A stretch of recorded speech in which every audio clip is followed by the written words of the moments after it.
wabarakatuh. Selamat pagi. Salam sejahtera untuk kita semua. Apa kabar anak-anakku? Baik anak-anak sekalian, berjumpa lagi dengan kami guru bahasa Indonesia di SMP Negeri 2 Cimahi untuk anak-anak sekalian di kelas dari mulai kelas 7A sampai dengan kelas 7K. Perkenalkan, nama Bapak adalah Bapak Asep Muhammad Sobur. Terserah anak-anak sekalian mau manggil Pak Asep, mau panggil Pak Asbur, silakan terserah. Yang jelas Bapak mengajar di kelas 7A dan kelas 7B. Hai, apa kabar? Perkenalkan, nama ibu adalah Ibu Irma Captain Octaviani. Kalian bisa memanggil ibu sebagai Ibu Irma.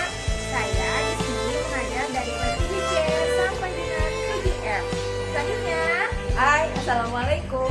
Nama ibu Rati Sardiani. Kalian bisa panggil Ibu Rati. Oke?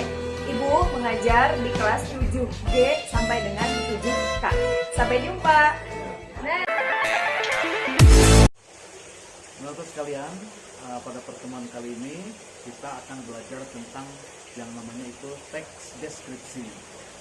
Anak-anakku mungkin baru pertama kali mengenal yang namanya teks deskripsi.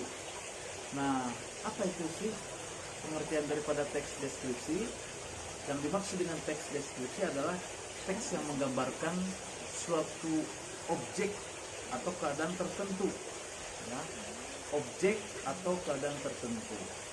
Nah, apa itu objek? Yang namanya objek itu adalah sesuatu hal yang bisa kita teliti, sesuatu yang bisa kita uraikan, atau keadaan tertentu ya, dengan serinci-rincinya. Itu salah satu ciri daripada teks deskripsi. Kemudian yang dimaksud dengan serinci-rincinya ini berdasarkan pendapat siapa? Yang jelas tentunya adalah berdasarkan sudut pandang pribadi penulis teks deskripsi itu sendiri. Nah, demikian ya. Apa saja yang bisa dijadikan objek? Banyak yang bisa dijadikan objek ya, yang bisa kita teliti.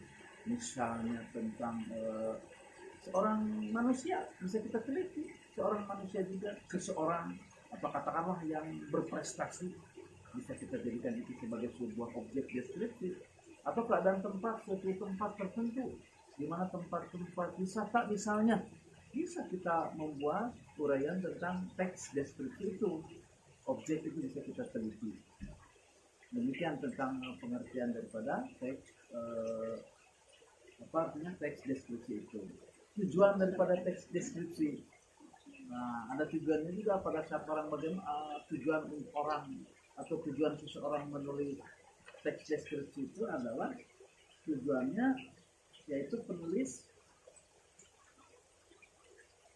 untuk menggambarkan sesuatu bahwa seolah-olah si pembaca ini menyaksikan, mendengar, atau melihat atau merasakan langsung suatu objek dengan sejelas-jelasnya secara terperinci. Jadi sekali lagi tujuan daripada penulisan teks deskripsi itu adalah agar pembaca atau pendengar ikut melihat, ikut mendengar, ikut merasakan suatu objek dengan sejelas-jelasnya atau secara terperinci, merasakan langsung. Demikian untuk kurang lebih tujuan daripada teks deskripsi itu. Yang pertama satu pengertian sudah, kemudian yang kedua tujuan sudah, dan yang ketiga sekarang itu adalah tentang struktur. Nah, struktur teks deskripsi. Nanti anak-anakku sekalian setelah belajar teks deskripsi akan belajar tentang teks-teks yang lain. Begitupun nanti sampai di kelas 8 sampai dengan kelas 9. Setiap teks itu ada strukturnya. Nah, untuk teks deskripsi ini ada tiga strukturnya. Ya, berapa anak-anakku? Ada 3. Nah, ketiga struktur yang pertama adalah identifikasi atau pernyataan umum. Jadi kalaulah kita akan membuat sebuah teks deskripsi tentang sebuah pantai misalnya, ya. Nah, misalnya pantai itu terletak di mana pantai tersebut. Kemudian terletak tepatnya di sekitar atau berapa kilometer dari tempat wisata yang terkenal seperti itu. Atau kalau kita mau melihat teks deskripsi seseorang, siapa namanya, tinggalnya di mana, yang penting ada identitasnya. identitas dari objek yang kita akan teliti itu. Namanya seperti itulah, namanya, alamatnya, jenis kelaminnya. Kemudian yang kedua adalah deskripsi bagian. Deskripsi bagian itu adalah ciri-ciri daripada objek yang kita teliti itu.